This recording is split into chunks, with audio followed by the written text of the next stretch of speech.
I thought I had the perfect husband, kind, devoted, and always by my side. But one accidental glance at his screenshots shattered everything I believed. What I saw not only broke my heart, it changed my life forever. For the longest time, I believed I had everything. A beautiful home with a wraparound porch, the scent of fresh coffee every morning, and a husband who kissed my forehead before leaving for work, like something out of a movie. Our friends often joked that we were the couple, the ones who still held hands in the grocery store and remembered each other's coffee orders, down to the extra pump of caramel. His name is Daniel. He's tall, calm, thoughtful. The kind of man who remembered anniversaries without needing reminders. On my 30th birthday, he surprised me with a weekend away in the mountains. I still remember the handwritten note he slipped into my suitcase. For the love of my life, your smile is still my favorite view. I cried when I read it. I believed every word. Sundays were sacred in our home. We'd sleep in, then make pancakes together. He'd mix the batter. I'd burn the first batch. We'd laugh, sit on the kitchen floor with our mismatched mugs, and talk about nothing and everything. We had our routines, our rhythm, our own language. Inside jokes from trips. Songs that made us dance in the living room. I truly thought we were unbreakable.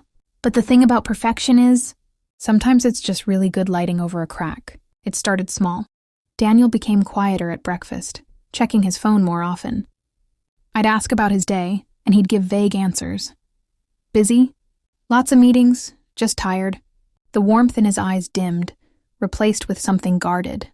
He started taking his phone with him everywhere, even into the bathroom, even while watering the plants. The man who used to leave his phone face up on the table now kept it, screen down and locked tighter, then a bank vault. I told myself I was imagining things. After all, people go through phases, right? Maybe work really was stressful. Maybe he was just tired. I didn't want to be that wife, the one who snooped, the one who didn't trust. So I stayed quiet. I waited. Until one evening, everything changed. Daniel had fallen asleep early on the couch. Laptop beside him, tablet still unlocked on the coffee table. I walked in with a blanket, ready to cover him up and kiss his cheek goodnight. When a soft ping pulled my attention, a notification popped up on his tablet. The screen glowed in the dim room. Hey, last night was amazing. Can't stop thinking about you.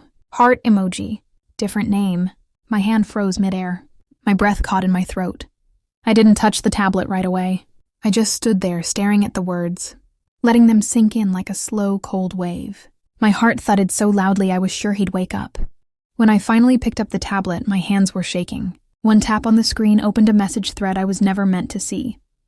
There were photos, conversations, videos, a full color, time-stamped diary of betrayal. My perfect life cracked, just like that. Daniel stirred but didn't wake. I watched him sleep, peacefully, as if he hadn't just shattered the world we built, as if the woman who wrote, "Can't wait to see you again," wasn't currently saved as a favorite in his contacts. I put the tablet down slowly, the weight of it suddenly unbearable. I walked to the kitchen, poured myself a glass of water with trembling hands, and sat at the counter where we once shared pancakes and laughter. The silence in the house was deafening. This wasn't just one mistake. This was a different man, and I had no idea who I had been married to all this time. I didn't sleep that night. Daniel snored softly on the couch, wrapped in the blanket I had meant to cover him with when the truth slapped me across the face. I lay in bed, eyes wide open. The glow of his tablet burned into my memory like a permanent scar. At 5:42 a.m., I got up. The house was quiet. Too quiet. I padded barefoot into the living room, my footsteps silent on the hardwood floor. The tablet still sat on the coffee table, now dark and still. I picked it up. My hands were cold, my fingertips numb. I knew what I was about to do would change everything, but something inside me had already shifted. Curiosity had morphed into suspicion, and now suspicion had turned into something harder, something like truth knocking at the door. The message I'd seen the night before was still there, waiting like a taunt. I tapped it. The tablet unlocked without a password. It led to a messaging app I didn't recognize. Bright pink icon, hidden behind a folder labeled Work Notes. I tapped it again. And then, the world unraveled. The app opened into a gallery of chats, dozens of them. Different names, different pictures. One thread had hearts next to it. Another was labeled with just a first initial and an emoji. I opened the first one. The messages were flirty, playful, full of inside jokes and promises. Last weekend was perfect. I still smell your perfume. Wish you were next to me right now. Did you get the room at the usual place? The words blurred for a moment. I blinked hard. My hands shook. My pulse pounded in my ears like a drumbeat I couldn't turn off. I kept scrolling. Photos, some innocent, selfies, smiling faces, beach shots. Others not so innocent. Her in his shirt, him shirtless in a hotel mirror. Screenshots of flight bookings, dinner reservations, messages about how to keep things quiet. One message said, "Don't worry, she'll never find out. She thinks I'm in Chicago for a conference." Chicago. I remember that trip. I packed his suitcase. I kissed him goodbye. My stomach turned. And then the final blow. I opened a chat from a contact labeled L. And there she was, her face smiling back at me. Not a stranger, not someone random, but Lena, my friend, my coworker, the woman who sat across from me at work 3 days a week, who'd been in my home, who'd toasted to our anniversary with wine in her hand and lies on her lips. I dropped the tablet. It hit the floor with a dull thud but didn't break, unlike me. I leaned against the wall and slid to the floor, unable to breathe, unable to cry. It wasn't just the cheating. It was the depth of it, the casualness, the multiple women, the fact that one of them smiled in my face while secretly holding my husband's hand. I don't know how long I sat there. The morning sun began to pour through the windows, casting golden light on a room that now felt foreign. Cold. Daniel stirred on the couch. He stretched, yawning like a man with nothing to hide. I stared at him. This man I thought I knew. This man who brought me coffee on Sundays. This man who held my hand in hospital waiting rooms. This man who had kissed me after work just 3 days ago and told me he loved me. And he had. He had lied with love in his eyes. I stood up slowly, my legs weak beneath me. I didn't say a word. I didn't scream or throw things. Not yet. Because something inside me whispered that this wasn't the end. It was only the beginning. I didn't tell him. Not that morning. Not that night. Not the day after. Instead, I smiled when he asked if I wanted takeout. Nodded when he kissed my cheek and laughed. Yes. Laughed.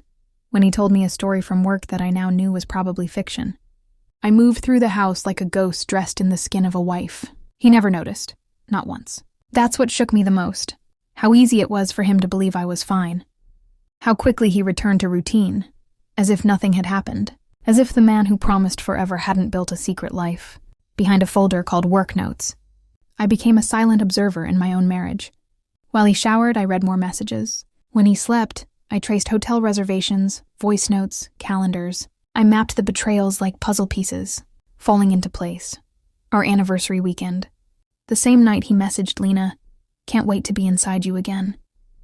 A business trip last month that ended in a spa hotel 3 hours from here. With someone else. Someone I didn't even recognize. The web was wide, carefully spun, and I had been caught in it for years. I watched how easily he lied, how naturally the words fell from his mouth. "I've got a late meeting." "It's just work stress." "You've been distant lately, are you okay?" He said I was distant. He held my hand at dinner one night, looked into my eyes and told me I was beautiful. I wanted to scream. I wanted to break the plates, flip the table, grab his face and yell, "Why me? Why like this?" But I didn't. Instead, I nodded. "Thank you," I said, because I wasn't ready for the explosion. Not yet. I was still collecting the pieces. Each night I added more evidence. I emailed the worst screenshots to myself under a fake email address. I printed out the hotel confirmations and tucked them in a folder behind the cleaning. Supplies. He never looked there. I even started keeping a notebook. Dates. Names, lies he told me versus where he actually was. I drew a timeline. Not because I needed proof, emotionally. I already had enough. But because I needed a plan. And while I waited, my emotions became a storm inside me. Betrayal that made me sick to my stomach. Rage that burned hot behind my ribs. Sadness so deep it felt like drowning. But the worst of all was the confusion. How could he kiss me so gently? Then write, "I've missed your body" to another woman just hours later. How could he share a home with me? Our home. And treat it like a stage. For a life he didn't even respect. I went through phases. Disbelief, numbness, fury. I cried in the shower. I screamed into pillows. I practiced what I'd say when the moment came. But I didn't want a messy fight. I didn't want to fall apart in front of him. No, I wanted him to see what he had done. So I waited. And I planned. It would happen soon, on a day that mattered to him. Maybe our anniversary. Maybe his birthday. A day where he'd expect to be celebrated. Instead, he'd be exposed, and I'd finally stop pretending. Our 5th wedding anniversary fell on a Saturday. He booked the same restaurant where we had our first date, the one with candles on every table and a violinist who played softly in the corner. Daniel wore the navy blue shirt he knew I loved. I wore red, not because it was romantic, but because it felt like armor. He smiled across the table, his eyes crinkling like they always did when he was trying to charm me. "To us," he said, raising his glass. "To us," I echoed, raising mine. My fingers didn't tremble. I was beyond shaking now. Dinner was beautiful. Perfect, even. The food was delicious, the wine smooth, the laughter around us gentle and golden. And all I could think was, they have no idea. No one here knows who he really is. But they will. When dessert arrived, his favorite, molten chocolate cake. I reached into my bag and pulled out a crisp white envelope. "Before we dig in," I said, "I got you something." His eyes lit up, his smile widening as he set down his fork. "You didn't have to—" "Oh, but I wanted to," I replied calmly, sliding it across the table. He opened it casually, expecting a card. Maybe a heartfelt note? What he found instead were pages, neatly printed, carefully ordered, screenshots, conversations, names, dates, photos. I watched his face change in real time, from curiosity to confusion to dawning horror. He didn't speak at first, just flipped page after page, his hands tightening around the paper. His jaw clenched. His eyes darted to me, then to the door, then back to the evidence in his hands. "This isn't," he started. "Don't," I said softly but firmly. "Everything you're about to say is a lie.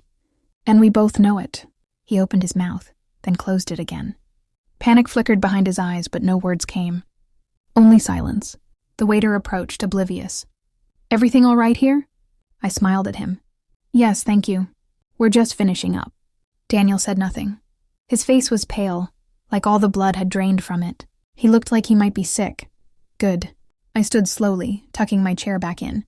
Around us, couples laughed, clinked glasses, celebrated love. No one noticed the man falling apart at table 12. "I didn't come here for a fight," I told him. "I came to end the performance. You can keep the screenshots. Consider them your real anniversary gift." I turned, walked out of the restaurant, and stepped into the cool night air. No shouting, no drama, just quiet dignity. Outside, the stars were out.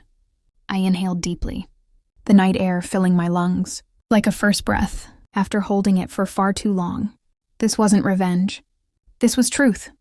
And after years of lies, it felt like freedom. I used to think love was comfort, safety, predictability, matching coffee mugs, weekend plans, a warm hand to hold at parties. I thought love was staying, even when things got quiet, even when it wasn't exciting anymore, even when something deep inside me whispered that something was off. But I was wrong. Love isn't about keeping the peace while losing yourself. It's not about holding on so tightly that you ignore the pain in your own chest. Love, real love, doesn't make you question your worth or hide the truth behind passwords and locked screens.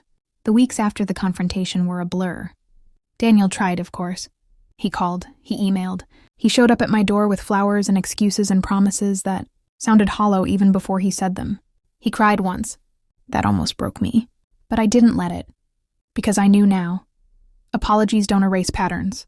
Regret doesn't rebuild trust. And I wasn't interested in fixing a marriage that only looked perfect from the outside. The divorce was messy. Not just on paper, but in the silences. In the split furniture, the returned gifts, the awkward conversations with mutual friends who didn't know what to say. People asked if I was okay. I said yes. Sometimes I lied. Some nights I missed the version of him I once believed in. Some mornings I woke up and reached for a body that wasn't there anymore. But slowly the silence became softer. The space around me didn't feel so empty. It felt open. And the life I had feared would fall apart started to take shape in new, unexpected ways. I painted my bedroom a color I liked. I went to movies alone and ordered the snacks he never wanted. I reconnected with friends, took long walks without checking the time. I stopped asking myself what I did wrong and started asking what I wanted next. And the answer was simple. Peace, honesty, me. One day, months later, I passed the restaurant where we had our last anniversary. I didn't feel bitterness, just a quiet ache and a deep, steady pride. Because that woman who stood up and walked away, she saved me. This story doesn't end with revenge or regret or heartbreak. It ends with hope. Hope that healing is possible. Hope that starting over isn't failure, it's freedom. Hope that one day I might find a love that feels like truth, not performance. But for now, I'm not looking for perfect. I'm just looking forward,